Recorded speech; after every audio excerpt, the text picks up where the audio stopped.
Bonjour tout le monde, bienvenue une fois de plus à Recette Fastoche. Aujourd'hui nous allons faire des pâtes carbo à notre façon. Pour cette recette, nous aurons besoin des ingrédients suivants. Une gousse d'ail, un oignon coupé en gros morceaux, 300 g de lardon, du poivre, du basilic, 20 cl de crème liquide, 300 g de pâtes, moi j'ai pris des pâtes torsades, vous pourrez prendre celles que vous voulez, 150 g de chou-fleur, 150 g de brocoli, ce qui fait 300 g de légumes surgelés. Vous pouvez les prendre aussi frais. Ici, j'ai déjà une casserole avec de l'eau, du sel, du poivre et un peu d'huile d'olive pour faire cuire les pâtes et les légumes. J'ai déjà démarré aussi la cuisson des lardons avec l'oignon. Donc, je n'ajoute pas de matière grasse vu que les lardons en ont déjà. On va bien faire revenir tout ça. J'attends que l'eau soit à ébullition et j'ajouterai mes pâtes. Je les ferai cuire environ 4 minutes et après j'ajouterai le chou-fleur et le brocoli et je ferai cuire 5 minutes de plus. L'eau est à ébullition, donc j'ajoute les pâtes et je fais cuire 4 minutes.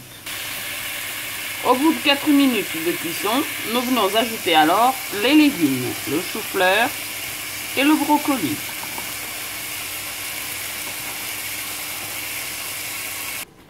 Quand les lardons et les oignons sont bien revenus, on ajoute la crème.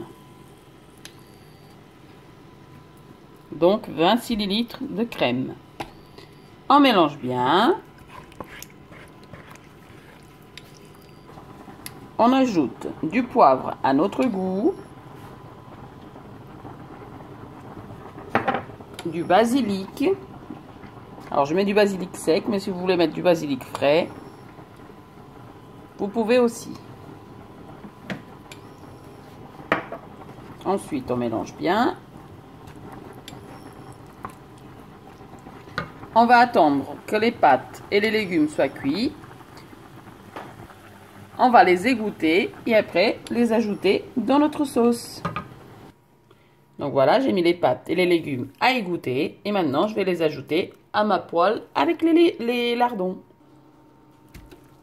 Voilà, on ajoute tout et on va tout mélanger. Voilà, juste le temps de remuer. On éteint le feu et on peut servir car c'est prêt. Attendez, je vais vous montrer le résultat après dans l'assiette. Voilà, c'est prêt. Maintenant, je vais servir. Voilà notre assiette. Ensuite, on va saupoudrer soit de parmesan râpé ou de fromage râpé si vous aimez, ou vous la dégustez tout simplement comme elle est maintenant. Donc moi, je vais mettre du parmesan. Regardez, c'est simple à faire et ça donne envie, non? Maintenant, on part. Non mais, ah là là, je perds la tête. Maintenant, c'est parti pour la meilleure partie, c'est la dégustation, bien sûr.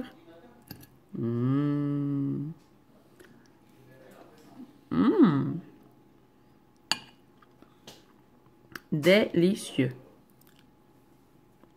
Voilà, c'était encore une petite recette. N'hésitez pas à l'essayer. C'est vraiment simple à faire et délicieux. Bon appétit et à bientôt pour une prochaine vidéo.